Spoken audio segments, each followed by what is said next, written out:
लहानांपासून मोठ्यांपर्यंत सगळ्यांनाच आवडेल असा एक पदार्थ आपण आज करणार आहोत.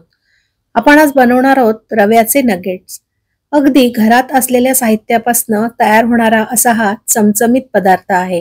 रेसिपी खूप सोपी आहे, त्यामुळे व्हिडिओ शेवटपर्यंत नक्की बघा. नमस्कार, मी अमिता. पालकर्स किचनमध्ये तुम्हा सगळ्यांचं स्वागत. तर हे रव्याचे नगेट्स बनवण्यासाठी सगळ्यात आधी एका कढईमध्ये मी तेल घातलंय. त्या तेलामध्ये आपल्याला घालायचंय जिरं. जिरं घालून झाल्यानंतर ही लसणीची पेस्ट मी त्यामध्ये घातलीये आणि लसणीचा कच्चा स्वाद जाण्यासाठी ती थोडीशी आपल्याला परतून घ्यायची. त्यानंतर इथे मोठा चमचा भरून मी पांढरे तीळ घातलेत. हे घातलेत चिली फ्लेक्स आणि ही आहे काळी मिरीची पावडर. आता हे सगळे जिन्नस आपण हलके हलके परतून घ्यायचेत. खूप जास्त वेळ आपल्याला ते भाजायचे नाहीयेत. आता आम्ही यामध्ये घालणार आहे पाणी. पाणी घेतलंय मी 2 कप. आपल्याला रवा जेवढा वापरायचा आहे त्याच्या दुप्पट पाणी वापरायचंय. चवीनुसार मीठही त्यामध्ये घातलंय आणि ह्याला आता आपल्याला एक उकळी आणायची. उकळी आल्यानंतर मी ह्यामध्ये 1 कप रवा घातलाय. 1 कप रव्यासाठी 2 कप पाणी. हा रेशो एकदम परफेक्ट आहे.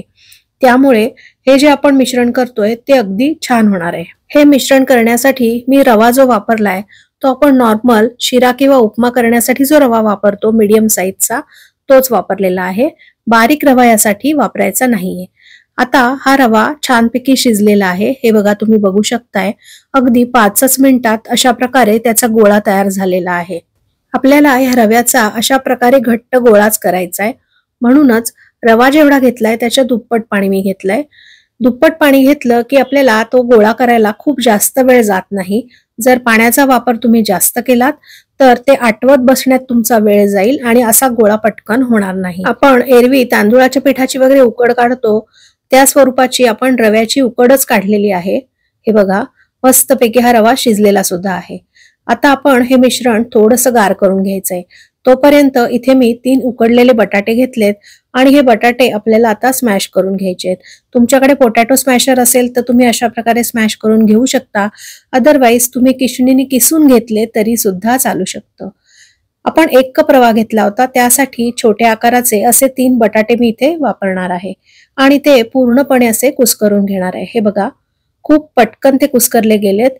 आणि आता अशा कुस्करलेल्या बटाट्यामध्ये आपल्याला मीठ घालायचंय. चवीनुसार मीठ मी यामध्ये घालणार आहे. आपण रव्यामध्ये सुद्धा मीठ घातलंय, त्यामुळे त्याचा अंदाज घेऊनच फक्त बटाट्यासाठी लागणारं मीठच आपण आता वापरलंय. बारीक चिरलेली कोथिंबीरही मी त्यामध्ये घातलीये आणि हा जो आपण शिजवून ठेवलेला रवा होता तो सगळा आता आपल्याला ह्या बटाट्यामध्ये घालायचा आहे.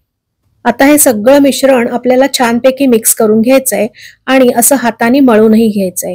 म्हणूनच हा शिजलेला रवा थोडासा गार करून घ्या आणि मगच असं हे हाताने मळा. गरम गरम तुम्हाला हे करता येणं शक्य होणार नाही.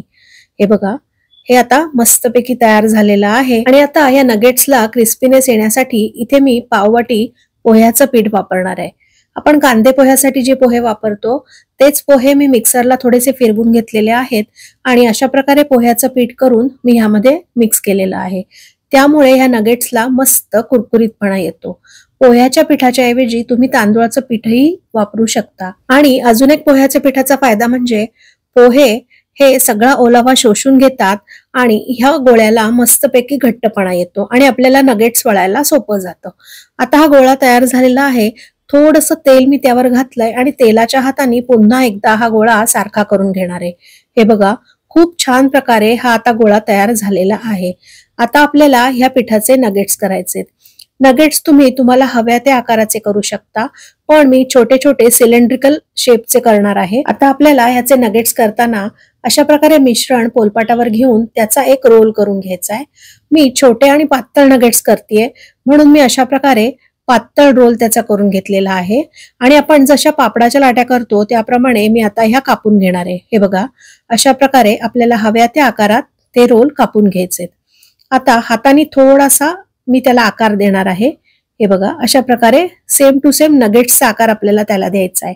जसे विकतचे बाजारातले नगेट्स मिळतात त्या प्रकारेच आपण ह्याला आकार दिलेला आहे. तुम्हाला हा आकार नको असेल तर तुम्ही टिक्कीच्या आकारात सुद्धा ते करू शकता. आता अशाच प्रकारे सगळ्या पिठाचे नगेट्स मी करून घेणार आहे आणि नंतर आपल्याला ते तळून घ्यायचे. अशा प्रकारे नगेट्स करून तुम्ही फ्रीजमध्ये झिपलॉक बॅगमध्ये ठेवलेत तर ते तुम्ही 8 ते 10 दिवस आरामशीर टिकवून ठेवू शकता आणि तुम्हाला हवे असतील तेव्हा तुम्ही ते तळून घेऊ शकता. आता हे नगेट्स तळण्यासाठी मी इथे तेल तापत ठेवलंय आणि एका वेळी कढईमध्ये जेवढे राहतील तेवढे नगेट्स मी आता त्यामध्ये टाकून तळून घेणार आहे.